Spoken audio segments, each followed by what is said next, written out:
दोस्तों, ये नगर निकाय चुनाव आपको भी समझना होगा कि किस प्रकार से भारतीय जनता पार्टी ने संघर्ष किया। हम लोगों ने सड़क पर संघर्ष किया और इसका ये नतीजा है कि आज ये सरकार बाध्य होकर नगर निकाय चुनाव को कराने की एक सहमति बनाई है। आपको याद होगा कि भारतीय जनता पार्टी ने ये मांग रखा था कि हम लोग बैलेट बॉक्स पे ये चुनाव कराएं और पार्टी समर्थित प्रत्याशी को, पार्टी के सिंबल पे प्रत्याशी को उतारने का काम करें।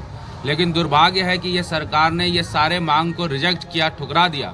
इसके पीछे की साफ मंशा ये थी कि भारतीय जनता पार्टी से डरी हुई ये सरकार चाहती थी कि हम लोग जो है पार्टी के बैनर तले चुनाव नहीं कराए, क्योंकि जब एक तरफा हार होगा तो उसमें हेमंत सोरेन की सरकार और महागठबंधन की सरकार को बड़ा झटका लगने वाला था। और आपको भी पता है कि जिला परिषद के चुनाव में और हमारे प्रमुख के चुनाव में किस प्रकार से यदि थोड़ा सा डिले हो जाता था काउंटिंग में बैलेट बॉक्स पे, तो वहाँ पर फ़ोन आता था एडमिनिस्ट्रेशन को और उसके आधार पर फिर अपने फेवरेट प्रत्याशी की तरफ चुनाव का रुख मोड़ दिया जाता था। इसीलिए बैलेट बॉक्स पे ये सरकार चुनाव करा रही है। लेकिन बैलेट में कराए, बैलेट बॉक्स पे कराए, हम लोगों को इससे फ़र्क नहीं पड़ता। भारतीय जनता पार्टी जितने भी नगर निकाय हैं वहाँ पर अच्छी तरह से मजबूती के साथ अपने समर्थित प्रत्याशी को उतार रही है। और इसी क्रम में गोड्डा भी मेरा आना हुआ था। इससे पहले मैंने देवघर, गिरिडीह, दुमका में प्रेस कॉन्फ्रेंस किया था और आज गोड्डा में आया हूँ। कुछ बातें आपके माध्यम से शहर की जनता को बताना बहुत ज़रूरी है। सबसे पहला, एक सिंडिकेट जो चल रहा है पूरे प्रदेश में, इसको आपको समझना होगा। बच्चा चोर गिरोह जो है वो पूरे प्रदेश में हावी है और शहर के क्षेत्रों में और खासकर स्लम एरिया में ये बच्चा गिरोह बहुत ज़्यादा सक्रिय है। गोड्डा भी इससे अछूता नहीं है। मैं कई ऐसे उदाहरण दे सकता हूं जो पूर्व विधायक होने के नाते मेरे संज्ञान में आए हैं, जहां बच्चों को चोरी कर लिया जाता है। एक सिंडिकेट चल रहा है पूरे राज्य में और ये राज्य में जो पुलिस को काम करना चाहिए था, आज पुलिस इसके लिए विफल दिख रही है। और मुझे लगता है कि पुलिस यहाँ पर ट्रांसफ़र, पोस्टिंग, गिट्टी, बालू, सीमेंट, छर्री इसी में बिजी है। लेकिन सही मायनों में जो लॉ एंड ऑर्डर होना चाहिए वो लॉ एंड ऑर्डर को मेंटेन करने में पुलिस सक्षम नहीं दिख रही है। आपको याद होगा कि राजधनवार में 12 साल के बच्चा आयुष 10 फरवरी को गायब होता है और 16 फरवरी को उसका फिर लाश मिलता है। वैसे ही रांची की अंश और अंशिका जो गायब हो जाते हैं और भारतीय जनता पार्टी के आंदोलन के बाद, और यह तो शुक्र मनाएं बजरंग दल के कार्यकर्ताओं का जो रामगढ़ से बच्चे को निकाल के लाता है, नहीं तो पुलिस सक्षम नहीं दिख रही है इन सब चीज़ों में कार्रवाई करने के लिए। 16 फरवरी को चतरा में ही एक बच्चों को गायब कर दिया जाता है, टंडवा प्रखंड से वो मिलता है। ये दुर्भाग्य की बात है कि इस तरह की स्थिति परिस्थिति राज्य में बन रही है। प्रशासनिक निष्क्रियता, आपको भी पता है कि रांची में मुख्यमंत्री आवास भी आज की डेट में सुरक्षित नहीं है।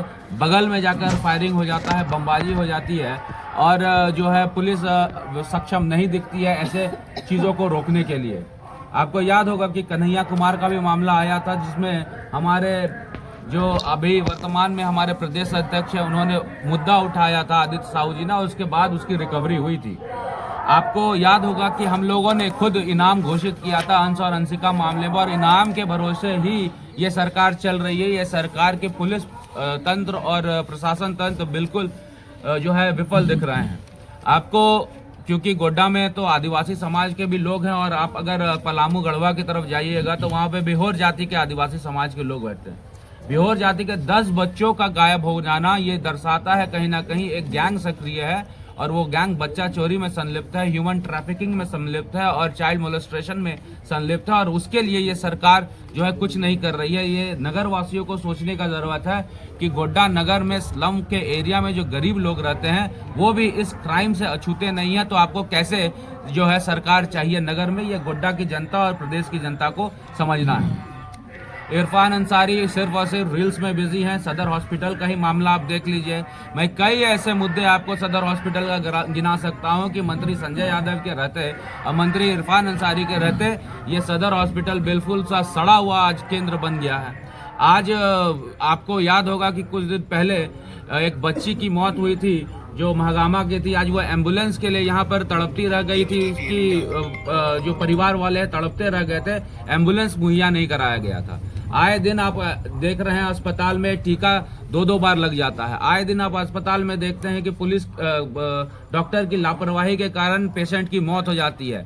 मैं सीधे सीधे पूछना चाहता हूं मंत्री संजय यादव से, मंत्री इरफान अंसारी से, आखिर आप लोग स्वास्थ्य व्यवस्था को ठीक करने के लिए क्या कर रहे हैं? और इसी का दंश जो है नगर निकाय चुनाव में नगर के क्षेत्र की जनता सदर हॉस्पिटल की कुव्यवस्था के कारण झेल रही है।